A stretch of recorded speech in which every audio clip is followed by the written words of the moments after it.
जोहार, नमस्कार, आदाब। रामगढ़ विधानसभा क्षेत्र में आज हम लोग हैं और रामगढ़ विधानसभा क्षेत्र में हमारे साथ में आंदोलनकारी पंकज कुमार महतो जी हैं, जो कि जेवीकेएसएस के वरिष्ठ नेता हैं और हमेशा झारखंड के मुद्दों को लेकर के मुखर रहे हैं। तो इनसे जुड़ते हैं और बात करते हैं कि रामगढ़ में जेवीकेएसएस का क्या पकड़ है और झारखंड विधानसभा चुनाव में रामगढ़ से क्या योगदान ये लोग देंगे और रामगढ़ की मुख्य मुख्य समस्याएँ क्या हैं? तो सबसे पहले स्वागत है आपका। धन्यवाद। इस चैनल के माध्यम से मुझे 2 शब्द रखने का मौका मिला, इसके लिए। क्या कहना चाहेंगे रामगढ़ विधानसभा में चुनाव होना है और ये क्षेत्र जो रहा है हमेशा किसी एक खास पार्टी का एक लंबे अरसे से रहा है, तो यहाँ पे आप लोग किस प्रकार का चुनौती का सामना कर रहे हैं जेवीकेएसएस? किसी प्रकार का चुनौती का सामना नहीं कर रहे हैं। हम लोग डट के मुकाबला कर रहे हैं और जिस तरह से लोकसभा के चुनाव में आशा भरी निगाहों से यहाँ का जनता का आशीर्वाद मिला और साढ़े 8 लाख वोट लाकर जेवीकेएसएस ने सिद्ध कर दिया कि झारखंड की राजनीति में टाइगर जयराम महतो का कोई जोड़ नहीं है। हजारीबाग लोकसभा की बात करें, गिरिडीह लोकसभा की बात करें, रांची लोकसभा की बात करें, धनबाद लोकसभा की बात करें, चतरा लोकसभा की बात करें, कोडरमा की बात करें, तमाम लोकसभा क्षेत्र में जितनी तादाद में वोट मिला है, कहीं न कहीं झारखंड लोकतांत्रिक क्रांतिकारी मोर्चा, जेवीकेएसएस, टाइगर जयराम पर आस्था रखते हुए लोगों ने वोट किया और आज झारखंड बने लगभग 24 वर्ष हो गए और 24 वर्ष में झारखंडियों को क्या मिला, ये किसी से छिपा हुआ नहीं है। अच्छा पंकज जी, मैं आपसे पहली बार इंटरव्यू कर रहा तो मैं आपके राजनीतिक करियर के बारे में या राजनीतिक आपके थोड़ा लाइफ के बारे में थोड़ा जानना चाहूँगा कि आप कितना संघर्ष किए और राजनीति में आपका उदय जो हुआ है किस प्रकार से हुआ है? झारखंड में ऐसे तो कहेंगे झारखंड 24 वर्ष का हो गया और इस 24 वर्ष में लगभग मैं 13-14 वर्षों से राजनीति कर रहा हूँ, झारखंड की राजनीति। पहले मैं आम समाज सेवी के रूप में काम किया। हुँ, हुँ। बाबूलाल मरांडी जो जेवीएम पार्टी था, जिसका विलय उन्होंने बीजेपी में कर दिया, पर हम लोग बीजेपी में नहीं गए और हम लोग कांग्रेस में रहे। पिछले बार हम कांग्रेस के परल प्रत्याशी के रूप में थे। कोई कारण से टिकट नहीं मिला, पर जिसको भी मिला हम लोग उसको जिताने का काम किए। पर जीतने के बाद जो जनता के बीच में वादा की थी, वो वादा पूरा नहीं हुआ। कांग्रेस ने कई तरह से वादे किए कि किसानों का 2 लाख तक का कर्ज माफ़ करेंगे, बेरोज़गारों को बेरोज़गारी भत्ता देंगे, हुँ, हुँ। युवाओं को प्रत्येक वर्ष 5 लाख नौकरी देंगे, किसानों को उनका हक अधिकार देंगे। तरह-तरह से वादे किए पर सभी वादों में विफल साबित हुई, जिसको लेकर हम लोग जनता के बीच में जाते थे और छोटे-मोटे मुद्दों को लेकर हम लोग आंदोलन करते थे।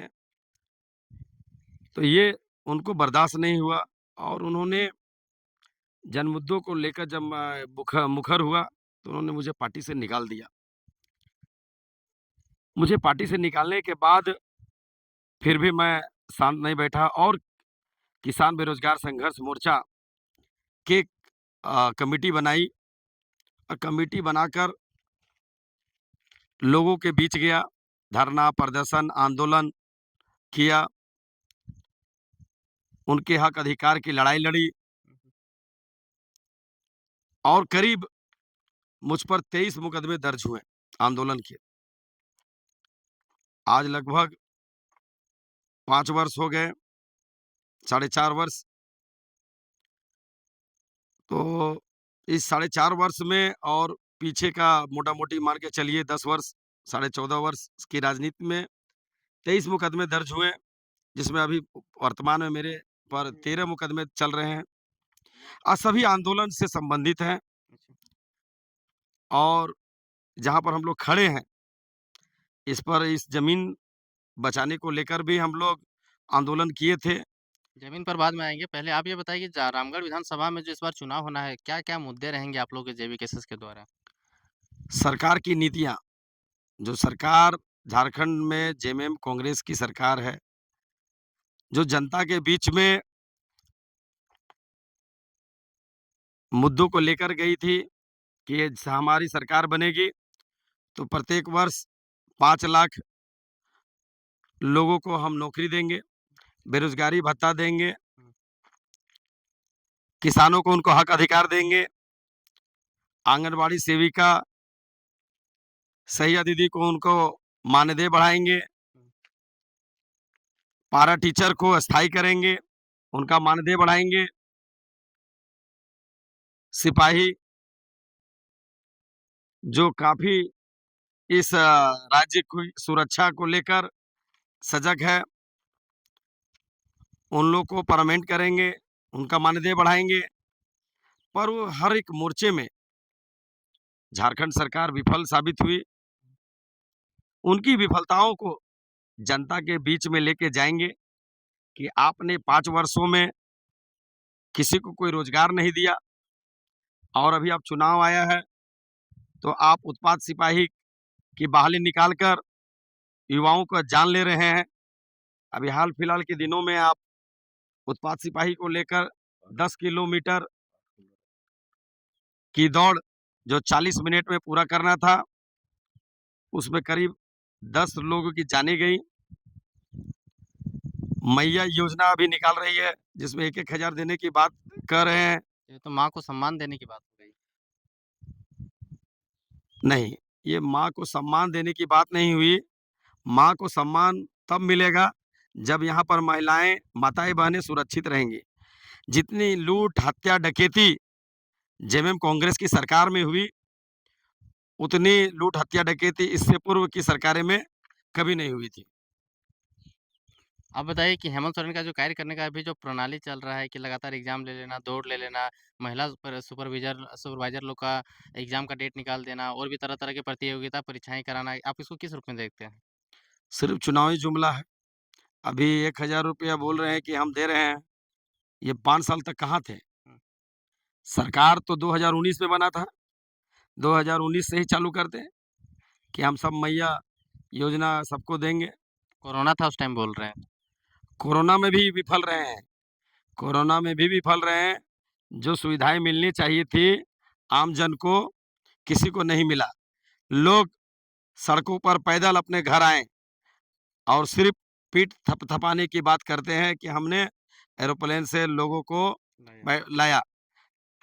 100-200 लोगों को लाए होंगे, पर जितनी जनता उनके कोरोना काल में पीड़ित, शोषित, अपेक्षित महसूस हुई और ज़िंदगी जैसे-तैसे काटे, कितने लोगों की जानें गई। यहाँ झारखंड में जितने भी अस्पताल थे, वो अस्पतालों में वहाँ दवाइयाँ नहीं थी, बेड नहीं था और वर्तमान में भी आप जाके आप किसी भी सरकारी अस्पताल में आप जाइए, आपको वहाँ दवा भी नहीं मिलेगा, ना बेड मिलेगा और ना डॉक्टर मिलेगा। ये चिकित्सा व्यवस्था है। अच्छा, अभी राजनीतिक पार्टियों में खलबलाहट सी मच गई है, बहुत सारे लोग बीजेपी में जा रहे हैं, बहुत सारे लोग इधर जा रहे हैं, उधर जा रहे हैं। क्या लगता है कि जितने बड़े-बड़े पूर्व मुख्यमंत्री हैं, वो ज़्यादातर बीजेपी में हैं और भी लोग बीजेपी में जॉइन हो रहे हैं, तो इस प्रक्रिया को आप किस प्रकार से देख रहे हैं? जितने भी पूर्व मुख्यमंत्री बीजेपी में गए हैं, वो अपनी ज़मीन खिसक चुकी है, इसलिए अपनी ज़मीन को बचाने के लिए बीजेपी में गए हैं और बीजेपी में जाने के बाद भी कोई मान-सम्मान नहीं मिलेगा और ना वो ये लोग चुनाव जीतने जा रहे हैं। झारखंड में यहाँ की जनता समझ चुकी है कि हम लोगों को अब जो है सिर्फ़ और सिर्फ़ एक ही नाम टाइगर जयराम महतो पर आस्था जताते हुए उनको वोट करेंगे और झारखंड का मुख्यमंत्री टाइगर जयराम महतो को बनाएँगे। की बात करते हैं, माई-माटी की बात करता है और आप भी उसी संगठन में हैं, तो क्या लगता है कि आप माई-माटी की लड़ाई में सफल हो पाएँगे? निश्चित रूप से हम लोग आज तक जितने भी आंदोलन किए हैं, चाहे वो रामगढ़ शनिचरा हाट बाज़ार बचाने को लेकर हो, वहाँ पर भी हम लोगों ने ज़मीन लगभग 11 एकड़ 21 डिसमिल ज़मीन को बचाया है और उस ज़मीन की लड़ाई लगभग हम लोग 13-14 वर्षों से लड़ रहे हैं और अभी तक सुरक्षित है।